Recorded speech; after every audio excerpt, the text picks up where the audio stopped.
Well, it wasn't pretty, but we got there in the end. This is your instant reaction to Aston Villa 1, Wolverhampton Wanderers 0.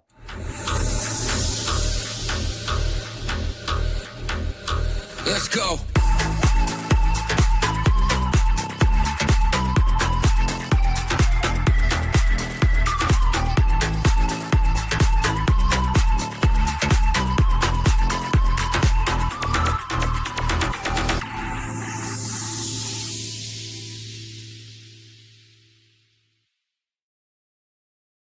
Hello and welcome to the Villa Park podcast. It's me, Rich, and I'm back with your instant reaction as Aston Villa beat Wolverhampton Wanderers 1-0. Make sure you hit that like button, hit that subscribe button, help us on the road to 10,000 subscribers and get your comments in, your thoughts on that game today. Who was your man of the match? And just generally a difficult game. And we've talked about it and on the live watch along, and to be fair, it was a moment of magic and some big saves from Emi Martinez that got Villa over the line today. But we don't care. It was an important win. It was a hard working win. It was a hard fought win, and so many home games over the last few years where Villa have come unstuck against the likes of Ipswich, Leicester, Sheffield United. And today it almost happened against Wolves where we couldn't put them to bed. We got frustrated. We didn't have the wherewithal or the invention or those magic moments to put them to the sword. And somehow we managed to do it today. It wasn't pretty, but we got the win in the end. Starting off the team, and the talk was who would start up front, and it was Donyell Malen that was given the nod, and the team was Martinez in goal, Cash, Konsa, Pau, Luca Dean, Yuri Tillemans and Boubacar Kamara as the central midfielders, McGinn, Buendia and Rodgers in behind Donyell Malen. And to be honest, Villa started off well, in control, had a good effort right at the start. Donyell Malen causing a few problems. Then from a corner, I believe it was, we hit the bar. Pau Torres then couldn't quite get on the rebound, but we didn't continue that momentum on like we probably should have. And Wolves, we knew they were going to turn up to frustrate. That 5 across the back, the 4 in midfield, just leaving Strand Larsen to plough a lone furrow up front. But they gradually got more into the game and got their confidence more and more into it. They weren't going to commit too many men forward. They weren't going to commit in terms of speed going forward. They're going to stand on the ball, frustrate Villa, pass the ball around, and that's exactly what they did. But they did have 1 or 2 big moments in that first half. They had the ball in the net from Strand Larsen with a break down the right-hand side from Tachua, who's really quick. Ball went into the net, but it was Arias who was adjudged to be offside in front of Emi Martinez. But those let-offs, we didn't really pay heed. And it was Strand Larsen again after Wolves got down the right-hand side again. Ball comes in the box. He gets across Ezri Konsa, flicks the shot, and Martinez saves it. And from the resulting corner, it was Mosquera who bullet header flicked onto the bar from Emi Martinez, ball bounces down, and just as it's about to go over the line, Martinez manages to scramble a hand out and tip it round the post. And to be honest, it was Wolves that probably could have counted themselves unlucky not to be ahead at half-time. And Villa really did need to wake up. They couldn't get Malen into the game. It was a difficult one for him because we know with 5 players at the back, there's not going to be a lot of space in behind. And we couldn't get Buendia into the game. He struggled with a physical battle. Rodgers wasn't really getting involved either. McGinn down that right-hand side was quite busy, but again, it was crosses and things that were coming in that were being blocked or were being headed away from Wolves. We did have a moment at the very end of the first half. Morgan Rodgers again with a quick cross across the face of the goal, but Malen couldn't quite get his foot to it. But again, a frustrating one at halftime, and one that needed Villa to make some changes in terms of the way that they play or potentially changes in personnel. There weren't any changes in personnel at halftime.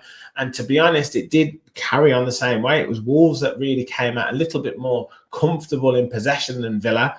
And it was 7 minutes into that second half when Unai Emery decided to make the change, taking Emi Buendia off and bringing Ollie Watkins on to make that 2 up top. And to be honest, but like I said, with Buendia, struggled a couple of times, did have a couple of moments in that first half where we got him free through the middle and he just didn't make the right decision, didn't make the right pass. And that was probably ultimately what made Unai Emery make the decision, because we didn't change too much in that second half. And to be honest, having two up top, it did occupy their defenders a little bit more, but I think it was more sheer will and sheer just force of Villa going forward, and more driven by John McGinn down that right-hand side. He was not going to let Villa not score in this game. And we talked about moments of magic, and it was an absolute moment of magic that got the winner for Aston Villa. Ball down the right-hand side from a set piece, I believe, and it was McGinn that picked it up on the right, sees Boubacar Kamara on the edge of the box, cuts it back to him. Everyone's pleading with him to shoot because we're trying to put balls across the box. They're just getting blocked. They're just getting headed away. We can't get through them. There's not enough movement. It needs something like this. One touch from Kamara, then hits the shot with his left foot.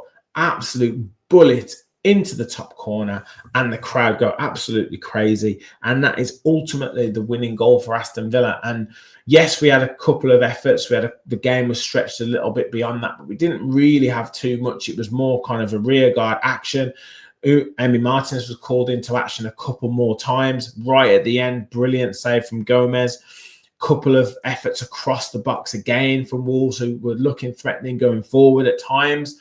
But some decent defending and some hard work, some winning second balls. Onana came on and did his job in midfield, because I think Yuri Tillemans had a bit of a difficult one in the game today. Gomez and Andre are really good midfielders who don't give you a lot of time on the ball and are quite physical.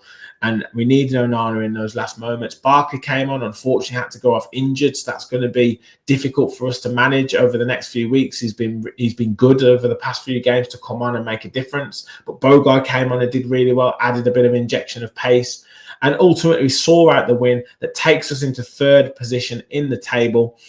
Man of the match for me, John McGinn gets a real close second for me. He was phenomenal in that second half, and epitomised by one moment where it was a corner from Wolves. He picks it up on the edge of the box from a clearance and just runs the full length of the pitch. You've seen this multiple times with John McGinn over the years. Beats 2 or 3 men. They can't get near him. Looks like he's going to have to turn back. Looks like he's going to lose a ball, but then again, turns again, puts the afterburners on, and then wins us a corner. So he gets a very, very close second for me. But I think when you win those 1-0 games, and it's a game of few chances and ultimately big chances, and Wolves did have some big chances in that game, and you keep that clean sheet, I think the man of the match has to go to Emi Martinez. He made some fantastic saves in that first half, kept us in it. Second half, a couple of brilliant saves. There was one, I think it was in the end going to be given for offside. Ball came in the box. We managed to get the first header on it, but it's to Bellegarde on the edge of the box. He hits a snapshot half volley, and Martinez drops down and manages to save it. Brilliant, brilliant save, but just masterful in goal. You've got to be ready in those big moments in these games. And, you know, maybe, as I said before, games like Sheffield United, games like Leicester, games like Ipswich, we might have lost those in previous times, but we managed to get this one over the line. And I keep saying you have to win in different ways. And we got the win against Leeds last week, where we had to step in and battle and come from behind. We got the win against Fulham, where we were behind and we needed substitutions to come on and give us an injection of pace. We got the win against Tottenham, where you had to soak up the pressure and score on the break. We got the win against Bournemouth, which was a dominant win, and we were clinical and put our chances away. And then today, it was a local derby, Wolves fighting for their lives, knowing that they have to come and be organised and frustrate. And we managed to pull a goal out from a rabbit out of the hat to get a goal. The only concern for me would be not that little bit of lack of ruthlessness. We had a couple of chances at the end to put the game away, and we didn't do it.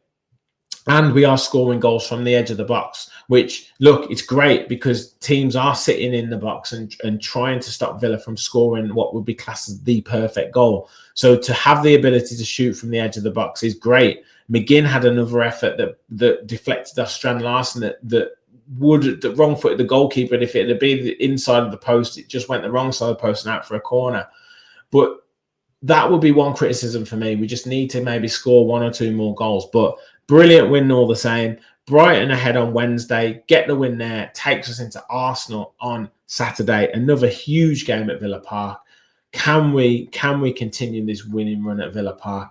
I would be really happy with 4 points from the next 2 games. That really keeps us in contention. But we just got to keep winning. We just got to keep going and keep that momentum going.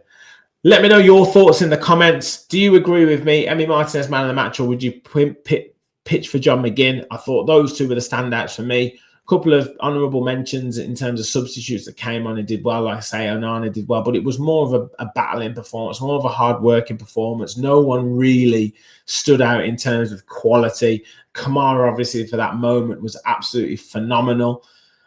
So, yeah, brilliant goal. And it's good that goals are coming from all over the team. But like I say, let me know your thoughts in the comments. Hit the like button, hit the subscribe button. We'll be back potentially with full match reaction with the boys, but there's loads of games coming thick and fast. So it'll be fans forum plus Brighton preview, live watch along for Brighton, match reaction to Brighton, preview for Arsenal. You name it, we've got it on this channel. Stick with the channel. Thank you for watching. And as always, remember, we'll follow the Villa.